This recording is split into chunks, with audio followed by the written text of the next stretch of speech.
The United States of America. Unity and oneness is what we're made of. One nation under God, it's plain to see. We're showing the whole world what a country should be. United we stand in America, hand in hand in America, together as one in a land that we love. United we stand in America. Good morning, everyone out there. Welcome to Changing Times. It is Wednesday, August the 6th. It's moving right on. School will be started here pretty soon. Yeah. So I feel sorry for the kids. It's too early. I'm the old and teachers. Yeah, we had a 59 new teachers at Ozark. I was a teacher buddy, and I bought a basket, and then I introduced my teacher and great lady I met, and it was kind of interesting watching the brand new teachers that have never taught before. These are those young women that just got out of college, and men, and they got out of college, and then I had a veteran that's teaching physical science in high school and came from Aurora, Missouri. And so I had that. But anyway, we are live at Axe Media Group headquarters in Springfield, Missouri. And it's going to be another beautiful day today. In the 90s. Getting a little warmer every day. We've had some really nice Headed weather. towards that hot weekend. Oh, yes. Yeah. Well, we've been real lucky. We've been having in the 50s in the evening, 50s in the morning, and 80s during the daytime. And now all of a sudden it's just sneaking back I always remember Neil Diamond and Hot August Nights. Yes. Oh, yeah. Right? So there's a reality there. Yeah. Neil Diamond was one of my favorite entertainers. Yes. I've gone to see probably 3 or 4 live concerts in my lifetime with Neil Diamond. Yeah. He's one of my old buddies. I enjoyed him. An American classic. Oh, yeah. Oh, yes. Yeah. Well, I tell you what, I'm Lynn Morris, and you are? Dr. Mary Byrne. You are very much Dr. Mary Byrne. And I tell you what, we have a great show today. And, one of the reasons I thought about this last night and this morning, the reason why we have a show 2 or 3 times a year, probably need to have it more often, but we have so many important topics. But this is an extremely important topic, Alzheimer's. There's a lot of people that have Alzheimer's, but there's a lot of more people that probably are getting to that process and starting out with dementia, and a lot of them don't recognize the signs, and that's what we're going to be talking about. We've got Marcia Rauwerdink today. How are you doing? I'm doing really good, thank you. Well, I'm glad that you're here. You're a good friend of mine, and you are a strong advocate for the Alzheimer's Association, and you know probably more about Alzheimer's than well, I could Google it, and I bet you know more than Google. So I just might pick up the phone and call Marcia. Well, and it may be true information, and instead of sometimes you Google things and it's not true. Correct. So we all need to be careful about that too. But we're going to be talking about Alzheimer's because you've got an important event coming up in September. We'll talk about that. You've got a walk and fundraiser, and I just actually already told you last night I may actually try to do that walk. We'd love to have you. And I think I can do it. I think I can do it, and I may not be able to do the long walk. I think I can. No, the short one. It's less than a mile. Yeah, so I think I can do a mile. Well, and you know what? Yeah. You could be an advocate for people with prosthetics and just show them life goes on. Oh, yeah. Yeah. So I plan on being there. In fact, I'm going to try to get my family to support Alzheimer's, and we'll try to get some of my kids and grandkids there. I'll try to make that'd be fun. A team. We'll join your team. Yeah. Because I know you've got a team. And we have lots and lots of families. The whole family comes, and it's really great. Well, I tell you what, we're gonna have fun. But okay, well, let's just really start because this is really important. The first thing that I want you to talk about is FDA-approved new blood test, and it's extremely important that this has been approved. And tell us why. The reason this is important, and I've used this terminology before, this is a game changer. This is a total game changer. This new blood test, it was approved, cleared for use by the FDA only just this past May. And there have been other blood tests out on the market prior to this, use my grammar correctly, but not approved by the FDA. Not because maybe they're not any good, but they haven't gone through the clinical trial process and presented all the data to the FDA to get the FDA approval. But this one has been. I'm going to try LumaPulse G P tau 217 beta amyloid 1-42 plasma. Wow. So that's the marker the blood test is looking for? That's the blood test. Mhm. LumaPulse I can remember. The rest of it, forget it. But it's called LumaPulse, and it is simply a blood draw. Just like you go down and get your blood taken for a cholesterol test, it's the same thing. Right. It's just another tube of blood that they draw. And so this was actually cleared by the FDA. But I'll talk a little bit about why this is so important and such a game changer. But the thing that's huge about this is that this is easy and it's accessible. Today, if you want to try to get a better diagnosis than your doctor just looking at you and going, yeah, I think you have a problem, you either have to get a spinal tap, a PET scan, which can cost $1,500, or just go through the normal cognitive testing, which is a little bit iffy. But what this blood test does now is it gives us another tool to add to the diagnostic battery. And it can be the starting point. And maybe based on the results of the blood test, you need further confirmation, but maybe the blood test is confirming enough. Now, the reason this is such a big deal is because this particular blood test, in order to get FDA approval, did go through a very intense trial process. It went through a phase 3 clinical trial. And what they had to do in order to get FDA approval was they had to take this battery of patients and they had to do a PET scan on them. They had to do the spinal tap on them, the cognitive behavior test on them, and then draw the blood and measure the amyloid plaque in the blood. And all 4 of those had to line up in order, they all had to correlate to saying, yes, this individual is at this stage in the process, the continuum, as I call it, of dementia, of Alzheimer's. And they were able to successfully do that, present that data to the FDA, and that was what FDA based its approval for this blood test on. So, but the reason it's a game changer is because of the accessibility. You have people, not just in this country, but all over the world, that do not have access to the clinic at Washington University in St. Louis. Right? So they can't get a PET scan. They can't get a spinal tap. But what they can do is they can go down to their primary care physician. The primary care physician can send them down to get lab work. They can get this blood test done, and it is at least one indicator, perhaps definitive, perhaps not. But what they do is they are able to measure the amount of amyloid plaque in the blood and compare it to a normal control.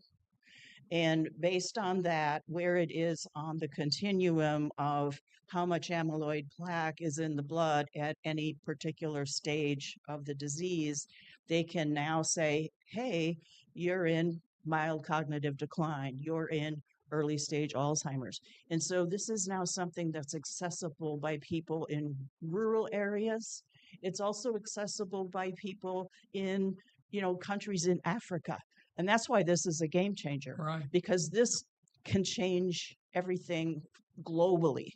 for people who would not normally have access to this, to the technologies that we use today to do diagnosis. And it's not going to cost anything like a PET scan or a spinal tap cost. So the PET scan was looking at the amyloid plaque already in the brain. In the brain. Correct. And so now what we're seeing is it's not located only in the brain. Correct. It's in the bloodstream. Correct. And there's another way to assess Correct. the development of that plaque. And it's much faster. Mm-hmm. And the other thing that they managed to demonstrate during this clinical trial, one of the big questions was, okay, I'll give a sort of extreme example, but let's say you're living in Nigeria and you are seeing, or your family is seeing, something's wrong. But what they had to do was, they may not have the lab, they may not have the lab in Nigeria that can do this analysis. So what they were able to prove is if they take the blood draw and refrigerate it and ship it to wherever it needs to be analyzed, that it is still valid. Uh-huh. It still correlates to the other types of tests. And so that's how come this is really a big deal, because of the access. And I'm going to start to move on to early detection, because this is now a tool for early diagnosis. And early diagnosis is something that we now are pushing very, very hard, because now that we have 2 treatments that can slow or prevent the disease. The first one was lecanemab. The second one was donanemab. Both of them were approved by the FDA in 2023. However, you only qualify for those treatments if you are in mild cognitive decline or the next stage, which is early stage Alzheimer's. If you wait until you end up in middle stage or late stage, you do not qualify for these treatments to slow or prevent the disease. And so early diagnosis, now that we have these treatments and more are coming, is even more critical than ever. So does everyone have some amount of amyloid plaque? Is there a threshold that has to be passed before you say, yeah, now you have a problem? Yes and no. Everybody does have some level of amyloid plaque. One of the things that I talked about when we were talking about lifestyle impacts is what happens when you sleep is your brain puts the amyloid plaque out to the trash. Uh-huh. And so, but if you don't get enough sleep, you start to accumulate amyloid plaque. Yep. Now, one of the other things that we know from all the research we've been doing is that you start to accumulate amyloid plaque 20 to 30 years before you ever see symptoms of Alzheimer's. And so, yes, everybody has some level, but that's how come this is so important, because now they can take the level of amyloid plaque in the blood and go, oh no, this is normal. This is normal. But to add on to your question, in order for your doctor to say, yeah, let's go ahead and do this blood work for you, you do have to be 55 years or older as of now. That's the protocol. Mm-hmm. And exhibiting some questionable behavior, some questionable signs. And then your doctor can go ahead and recommend the test and have it covered. So watching those late night TV shows and cutting into your sleep hours is probably counterproductive. Yes. If you want to have a long, productive life. I think they're counterproductive for a lot of reasons. I actually don't watch them anymore. I mean, I grew up with Johnny Carson and some of those guys, but no, I don't watch them now. No, so maybe I can't. Maybe I'm going to be, my brain will be better. I don't know. But I think the most important thing, ladies, is that this early diagnosis, there is no cure. Someday we're praying and hoping that we'll have a cure for Alzheimer's, but we don't have a cure. But right now, lifestyle changes to prevent are a good idea. Oh, yeah. So, I just had a doctor's appointment and they said, "What are you doing?" Because I don't take any meds. And I said, I'll "Well, give you some of mine. for one thing, I get 9 hours of sleep every night. See, I there go you to go. bed at 8. I am not embarrassed to leave a party and say, I gotta go. I got to check out. Yep, You know? yep. And then my cats get me up Well, early. you're going to be a healthy party pooper. That's Yeah. it. I'm a healthy party pooper. And that's okay. Yeah, have a garden party. I'll be there in the afternoon. But Well, you'll be here when late everybody night else is not things here are anymore, not so my that's thing. good. Yeah. Yeah, but to jump on something else that you said, we just finished the Alzheimer's Association International Research Conference. It was held in Toronto last week. And Were you there? I was not there, but I've been reading all of the output. Proceeds, yeah. Yeah. And about 10 to 12,000 researchers Uh-huh. from across the globe. Wow. Unfortunately, this year, because of the political climate, a lot of researchers who are working and doing research in the United States were not able to travel to Toronto because of the fear of not being able to get back into the country. But the beauty is we're virtual now. Yeah. And Yeah. so they could attend every symposium that they wanted to Sure. virtually. So And save that was money one, doing it. and save money doing it. Right. But the really important thing about one of the things that came out of that conference was there's a study that has been going on for several years called US Pointer.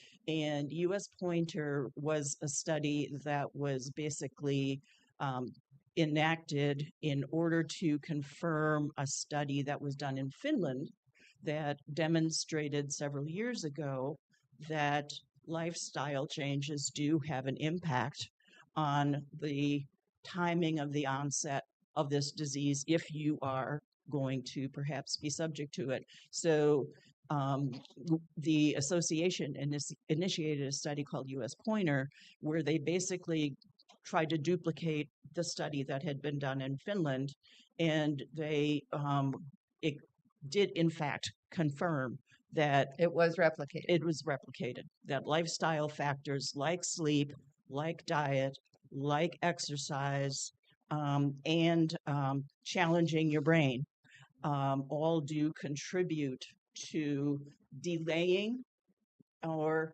preventing the onset of Alzheimer's. So that was a really we've been waiting for that for like 4 years. So that was very exciting that got released this year. Mhm. So Yeah, and I've heard that for a long time, even doing crossword puzzles or yes, what's that? Sudoku, yes. All of that. And that's a light challenge too, but reading, learning to play a new musical instrument. Those are the Lynn's heard me do this speech before. Those are very, very important. It's crossword puzzles are great, jigsaw puzzles are great, Sudoku was great, but if you can really challenge your brain to learn something that you don't know how to do, that has an even greater effect. And I talk about sometimes the fact that there is this woman in my development. At 78, she took up bass guitar. And that's fantastic. Yeah. Because she didn't know how to play, and she found somebody who would teach her to learn how to play bass guitar. And that's the kind of challenge that really has an impact on building those learning neurons back. I could still learn how to play the saxophone. Sure, I you just could. think I could, and that would be awesome. I mean, I just think that, invite me when you Yeah. learn. okay. Yeah, and I was going to brag about my wife. I was thinking about she loves crossword puzzles. She does all these things. She loves to challenge her mind. Every day, I can't talk to her from 5 o'clock until 5:30 because Jeopardy's on. And honestly, I've been thinking about it. I think I'm going to retire, and I should have retired already, but I wasn't smart enough. But I think I'm going to because I'm going to enter her and get her on the Jeopardy show. She beats the champions probably 50% of the time on TV. She knows the answer and keeping the score, and I'm helping her keep the score because I can't talk, and I just keep totals, and she wins. she wins the game. You enter her and make some money. She knows all this. She knows all this stuff. So I thought, well, why do I want to work a year? She can make all this money, and I'll just go watch her. There you Yeah, go. but you challenge your brain with your job, Yes, Yeah. you do. and it's new every day, and you meet different people, and you're engaged, and that's part of the That's how come the socialization aspect of Yeah, this yeah. is also part of the lifestyle thing. Because as long as you're getting out and you're meeting new people and you're facing new challenges, and this is one of the reasons I love doing community education, because I get questions I don't know the answer to. So then I go Right. home and I research. Yeah. and all of that is part of the process Which of is- helping the challenge. Here's the thing, just volunteering at a Yes. favorite organization will get you out, being socialized, and actually being a contributor. Yes. And every organization that does community work here has said we don't have enough volunteers. No. I'm like, so where are we? If we're sitting and watching, turn that television off. And Right. get right. out. Get out. Yes, Because it's it good do- for your health. It doesn't matter whether you're volunteering at a food pantry or pushing wheelchairs at Mercy Hospital. You're talking to people. Yeah. Right. You're socializing. Yeah, it's very You're important. Very important. You're learning about other people. And you have to practice not being a grump. yeah, which is even more important. But it's more challenging. No, that's really good. Okay. Hey, let's both Mary and I are involved in government and state government for her, and now me, county government. But Marcia, we got something going on in Washington D.C. Yeah. They don't always do good things, but it looks like they've got a bill that's called ASAP. It's called ASAP. And this dovetails perfectly with what we just talked about with this new blood test. It's called the ASAP Act, Alzheimer's Screening and Prevention Act. And this was introduced As soon as possible.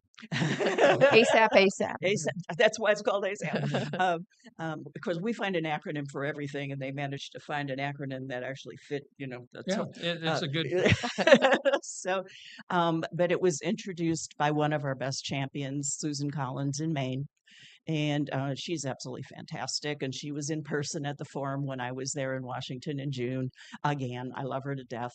She's been a huge champion of ours. But what this act is intended to do, I do not have a bill number yet, because as people that pay attention to this stuff know, the Senate's been kind of busy doing other stuff. So I don't have a bill number yet. But what the bill does is it would give the Secretary of Health and Human Services at HHS the authority to approve Medicare coverage of blood tests and any other new early detection methods that are FDA approved.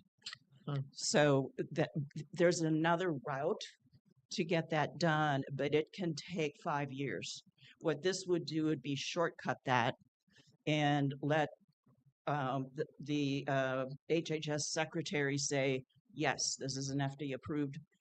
We're going to have CMS will provide medical So it coverage. circumvents the normal process, which Yes.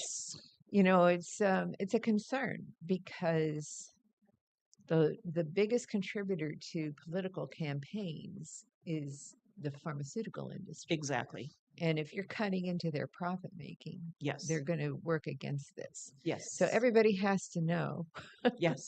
and contact their Yes. elected official Yes. and say, it's not about them, it's about the Right. people. Right. And that's how come we had 3 priorities when we went to Capitol Hill in June. And this was one of them that we talked Good. to the legislators about, and we'll be doing follow-ups with them. And I'm waiting for the bill number, because it's really kind of tough to say, hey, please co-sponsor this bill when I don't have a bill number yet. But But we're you start the we discussion, started it gets on started their the radar. discussion, and they get it. I mean, Mhm, sure. we actually had a really good day on Capitol Hill, which we were kind of wondering going into it because of the climate, right? But the blessing for us is that because this is a bipartisan issue and Sure. it is a bipartisan disease, people are willing to welcome us in and talk to us about it because we're not on one side or the other. No, health isn't ideological. Right. Well, I guess it could be. It You could can make be. anything ideological, You can. but the bottom line is government exists to protect, Yes. and this is a protection Right. that's absolutely necessary. And in the meantime, people can help protect themselves by doing the behavioral things we're talking about. Correct. Yeah. Yeah. You know, one of the I'm things. glad you're out there, Marcia. I tell you what, Marcia is very important. And I tell you what, one of the things, I don't want to get off track, but I just heard on the news this morning, and I want to make a mention of it because we're going to be doing some shows that you're going to help lead these shows, because on your organization that you're president, no, you're not president. I'm vice Vice president now. I kind which- of work behind the what's the scenes. organization called? Conservative Americans Yeah, Club. Conservative Americans Club. And so you had part one on big pharma and I did. how it affects, Which is a Hillsdale College series. There's 6 shows in the series, and it began with a renowned physician, well-respected, highly published, exposing Mhm. the capture of medical journals by big pharma. Yeah. And So then- in that capture, what has happened is there's no such thing as unbiased because it depends on who's funding the publication and what their agenda is, and then that they'll hide data, they'll change data. It's hard to trust peer review anymore, and but there are champions who are exposing, because many of us still believe in truth and integrity. Sure. And the physician who is the main speaker in this first video is one of those champions. Well, so you have a 6-part series. I and do. We're going to try to make maybe 3 parts out of it to educate people around the country and around Yeah. the world. The reason why I brought that up is good friends of ours, and you know them too. We're all good friends of the O'Reillys. I went to school with David and Larry O'Reilly. I knew Chubb's the grandfather. I knew their parents. I grew up with those people, and they've been very successful, and they do a lot of good things for people. They filed a lawsuit today against a PBM. They're self-insured. Their company, O'Reilly Automotives, is a very large company, and they do a lot of good stuff. We And have so, a building yeah. over there in Mercy. Yeah. Yes. Yeah. yeah, Shove O'Reilly Cancer Yeah. Center. yeah, and so just good people, good family, and they filed a lawsuit because they're self-insured and they were being charged anywhere from their employees $300 to $700. They got all kinds of different invoices on insulin, and insulin has been proven that it costs less than $5 a Absolutely. vial. Yes. And I'm diabetic, and I take 2 types of insulin. I'm lucky because the federal government did negotiate down prices for us seniors. It's on Medicare, and so I pay $35 Mm. a vial. That's much better than what I used to pay when I owned Family Pharmacy, and I was paying several $100s a Yes. vial to keep yourself alive.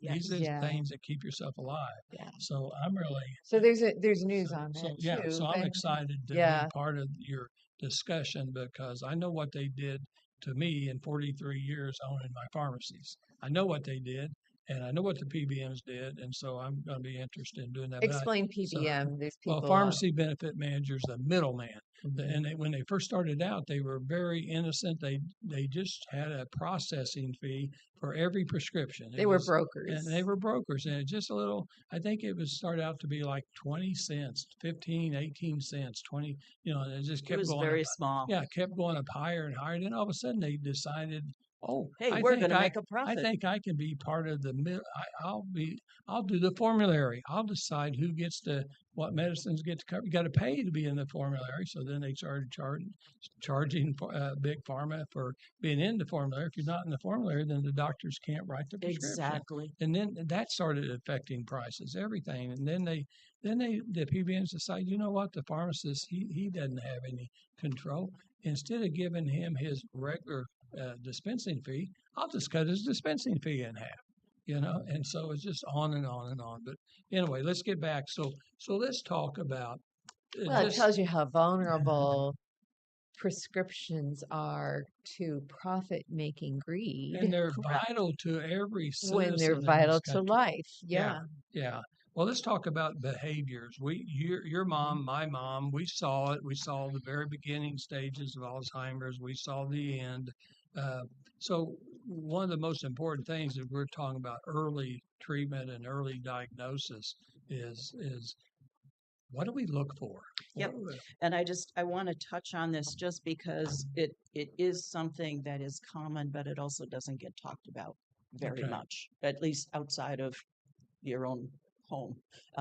And I recently did a presentation for the whole staff at Turner's Rock Yeah. on these behaviors, and Turner's Rock is as a senior living facility, they have everything from independent living to a memory care unit. It's a very nice place in Springfield, Missouri. Beautiful.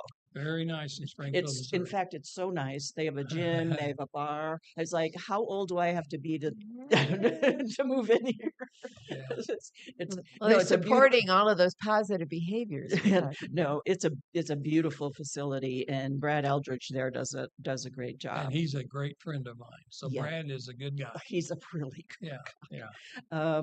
And it was his idea to say, you know what, with staff at those facilities gets no training, none. And so that it was his idea to say, come on, you come on in and let's do like one session a quarter so that my staff can get trained on this disease Yeah. and understand what to look for and how to handle some of these behaviors that they really, aren't trained to handle. So Sure. first of all, behavior changes really are a alarm that is telling you that there's something wrong. It's a way that the individual is trying to communicate, and they're not always the same from person to they're never the same from person to person. And as we know, people have good days and bad days. They have good hours and bad hours, and they have good minutes and bad minutes. And so the other thing that people need to keep in mind that the person who has dementia, especially Alzheimer's, they cannot control their own behavior.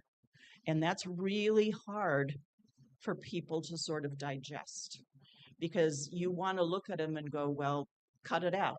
Well, that's not going to do any good. It just makes the situation, it escalates it. It makes the situation much, much worse. So what is going on? Well, what happens is this disease causes brain cells to break down. It breaks down those neuro connections in the brain. And what that does is it makes the person harder. It makes it harder for the person to understand what's going on around them and to be able to translate that into how they should behave in a certain situation because they can't do it anymore. They're not be able to control that. Yeah, our short phrase is synapse breakdown. Yeah, exactly. And so they have trouble understanding what's real. They have trouble understanding what's the right thing for them to perhaps do at any point in time. So their judgment, their ability to judge appropriateness is not functioning. Correct. And so that's exactly how come, come on, snap out of it, doesn't work. And so a caregiver, no matter whether they're in a facility or you're caring for a parent or a grandparent, they need to be able to connect with the person to try to figure out what they're trying to tell you with their behavior, because they may be cold. They may need to use the bathroom and They can't may have a connect. urinary tract infection. Exactly. I know. They may be hungry Yeah. and they can't tell you they're hungry Mhm. because they aren't making those connections anymore. And it has nothing, this is one of the hardest things for people to also digest and understand. It has nothing to do with you. Right. It's nothing to do with you. It's the fact that they can no longer figure out how they need to communicate what their need is, because they're either not able to simply make the connection anymore. And of course, as the disease progresses, people also lose their Right. So you're just in the vocabulary. way between their discomfort and the solution. Correct. And if you don't help them get to the solution, then you're in the way. Yeah, yeah, I yeah. know. And Been then there. they get angry, because you're not fixing the problem, but you don't know what the problem is. Right. So Kids with special needs same thing. have the Same thing. whose I- brains are not functioning. Same thing. I know. And I used to teach that to regular educators. I said, look, if you live long enough, you will have some selection of the disabilities I'm telling you about. So Mhm. stop being afraid of them, because this is all part of the human experience. Yes. And learn about them, because you're actually learning About yourself. about yourself. Maybe somebody you love that you don't understand yet. Yeah. And this was all part of that. And it was the thing I'm thinking, the girl I'm thinking of right now was nonverbal and stripped off all her clothes. And the problem was a urinary tract infection. The elastic around the waist hurt. So she took her clothes off. Now, isolating her in a straitjacket was not going to help the situation. And she wasn't crazy. She No. was trying to find the solution. She was in pain. That's right. And you had to know her medical history to understand what she was trying to say. Yep. Yeah. So the common dementia-related behaviors that people see the most often are people getting lost or wandering. They're not comfortable where they are. And so they leave wherever they are. They wander down the street, they wander down the highway, they go to a place where they thought they were familiar with, and then they get lost because they can't get back home. But it all starts with them being uncomfortable in their current situation. The second one, and this is very common, is aggression and anger, people lashing out at people either physically or just emotionally, angrily.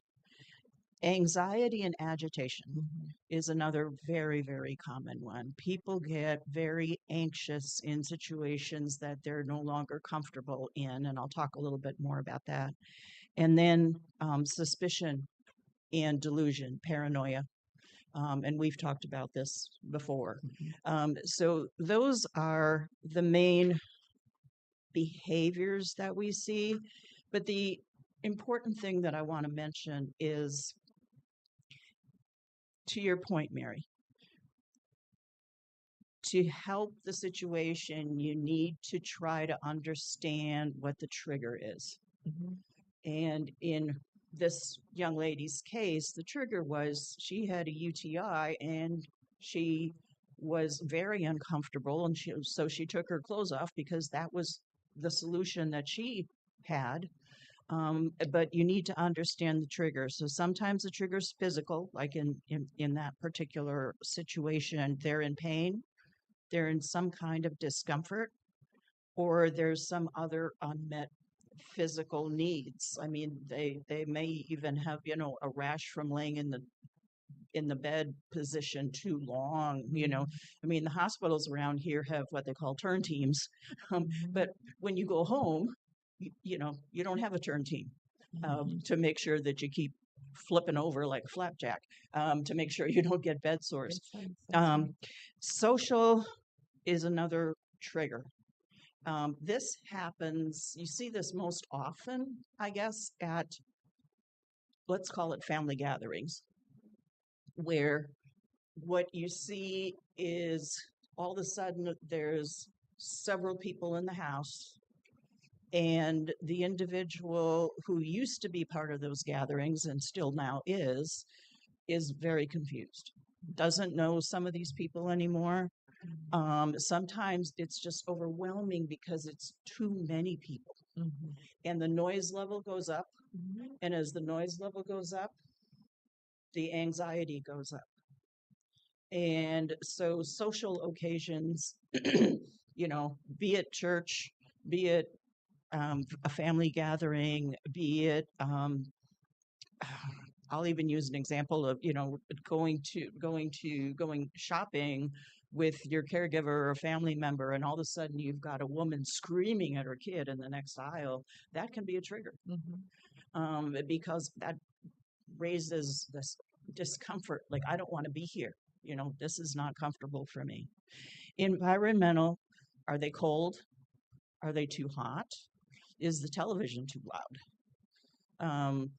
Are they missing out on a part of a conversation because they really can't hear well anymore, or they can't pick up the thread of a conversation anymore, which makes them uncomfortable in that kind of an environment? And then personal. This comes from inside of the individual, where they're not comfortable with the feelings they're experiencing anymore, and they don't know how to tell you that. But the reason the triggers are so important is because the first thing that you want to do when you are experiencing dementia-related behaviors is to first use a non-medical approach. The first thing we don't want to go get a pill first. We want to use a non-medical approach. And one of the things that we tell people, and this is very, very helpful, is keep a journal or keep a log. When you suddenly have a behavior that happens, if you think back, what happened just before that behavior? What happened just before that behavior? What happened before that person got aggressive? Were there too many people in the room? Was the television too loud? Were they hot? Were they hungry? But if you start to keep a log of this was the behavior and this is what happened just before that behavior, what you'll start to see are trends. And you'll be able to, it will help enable you to watch out for those situations and hopefully avoid some of those behaviors in the future, because you can recognize, oh, this is not good. Sometimes it can be as simple as, and I had a conversation at an education session at the library a couple of weeks ago about this. Sometimes it's one particular family member that person doesn't want to see.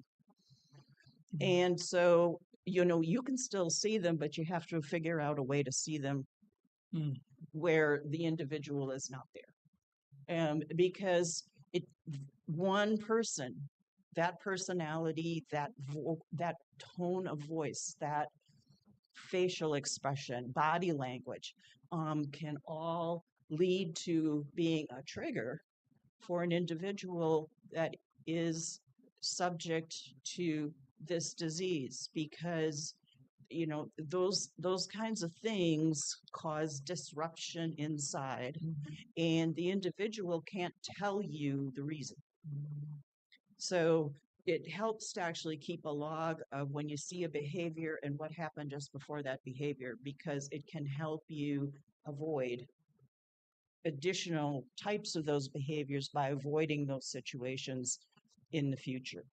And so that's really kind of what I wanted to cover about the behavior Hey, Marcia, thing. we're going to take a break. I'm going to talk about two sponsors. Perfect. We're going to run out of time, but I'm going to give you last words. But I tell you what, we have two great sponsors.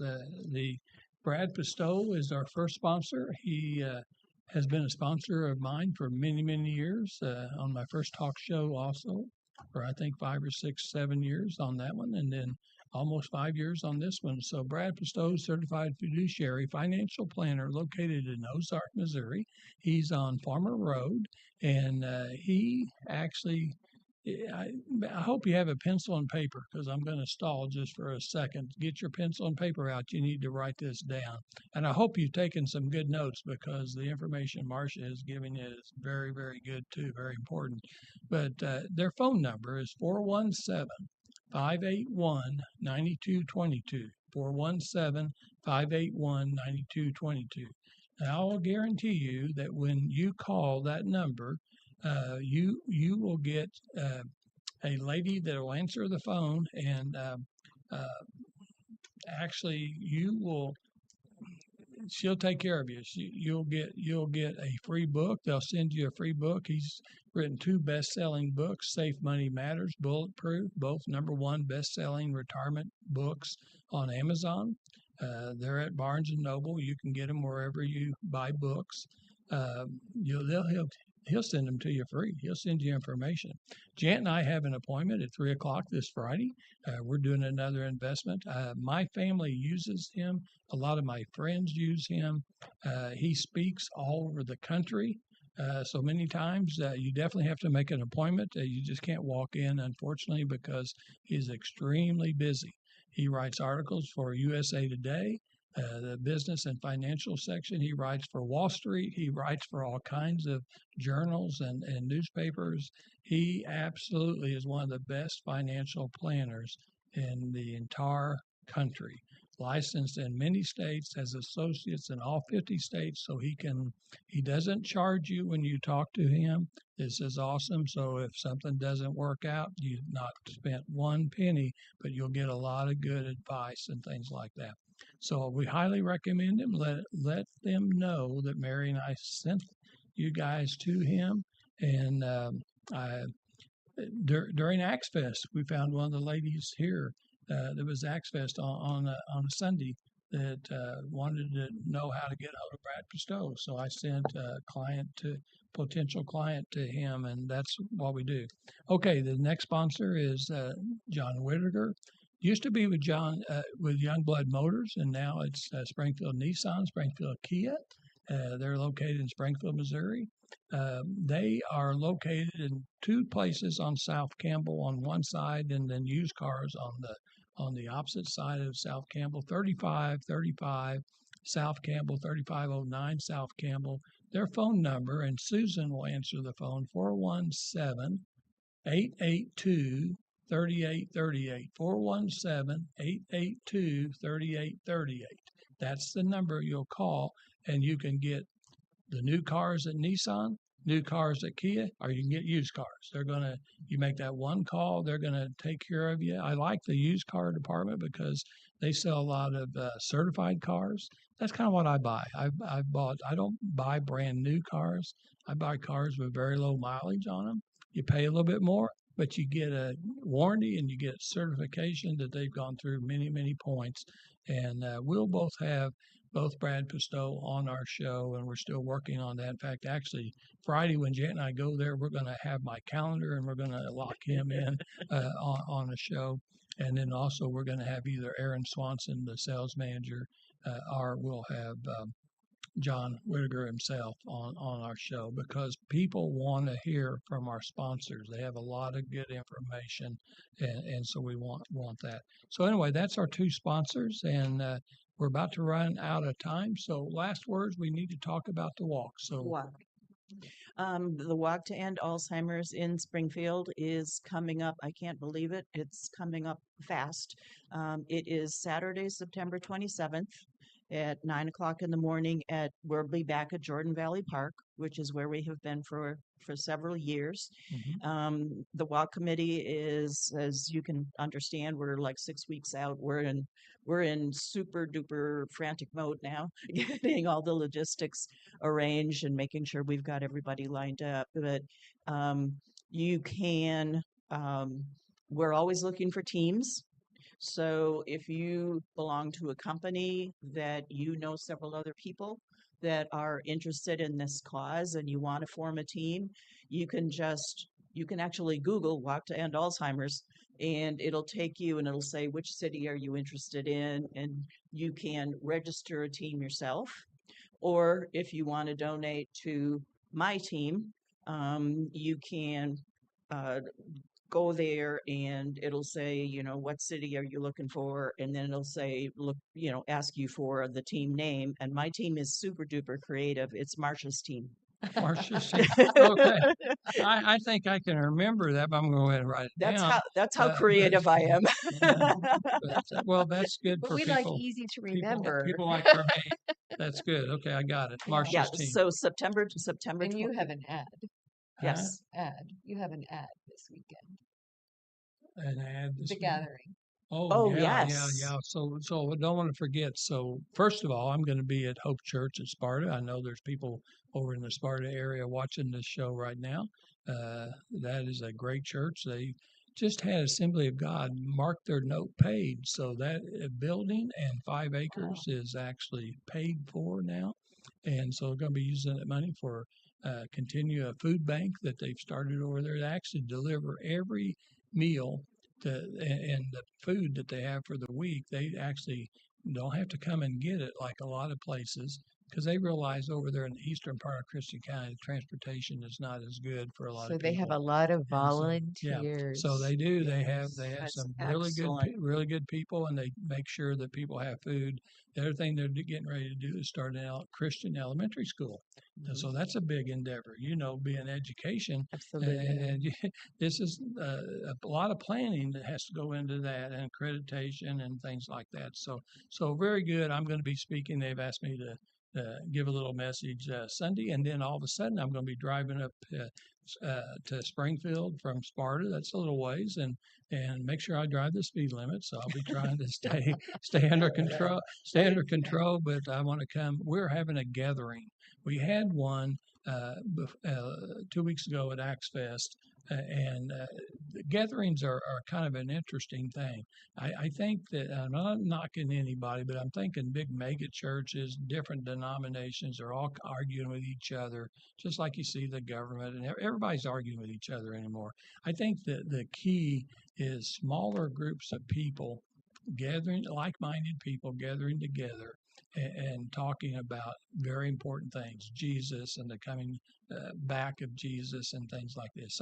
So I really think that Jim Wining's going to have a great plan, a program for us to go through on this Sunday. So if you're interested, I think there's just a few seats left. We don't have a great big building or anything like that, but you can contact Jim. 12:30 to 2 p.m. because after 2 p.m. we have a veterans church, and so it's very important too. We have a lot of people that either attend or watch online the veterans church, and that's a very important group.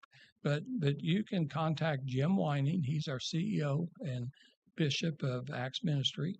You can contact him through 4321 acts.com, 4321acts.com, and sign up to say, hey, I'm coming, and that way we can save 2 seats for you. But I think we got some very important. 4321 acts@gmail. Oh, acts@gmail. I'm sorry. 4321 acts@gmail.com. Right? No .com. No .com. No .com. Just at Gmail. Okay, sorry. We'll get that right. At Gmail.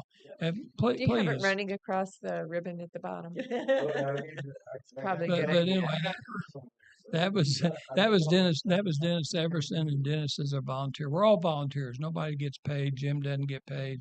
We're all volunteers for Christ and Keeping our brains going.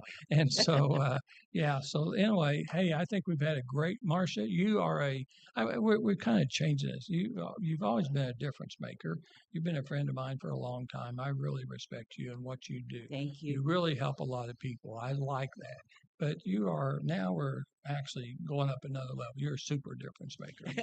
So we're going to have General Ashcroft. I don't know if everybody in some of the states that watches our show, but General Ashcroft, former governor, former attorney general of the United States, he was my professor in Law 1 and Law 2 at SMS back a long time ago when I was How'd you do? pre-pharmacy. I made an A. In both courses. He actually wanted me to be a lawyer instead of a pharmacist. There you were sitting in the front row like you I usually do. I do. I sat in the front row. Teacher's pet. Yeah, but I tell you what. Yeah, I'm a front row person too. Okay. Yeah, but that way the classroom is small. My daughter Mandy, when she was the first one to go to college, and out of our 3 kids, and when Mandy went, she wanted to go to a small private school because she said the classroom will be small.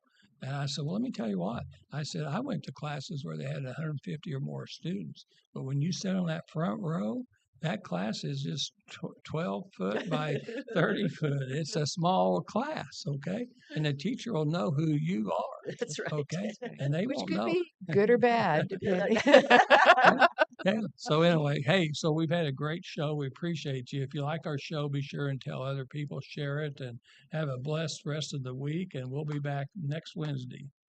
Thank you. Thank you.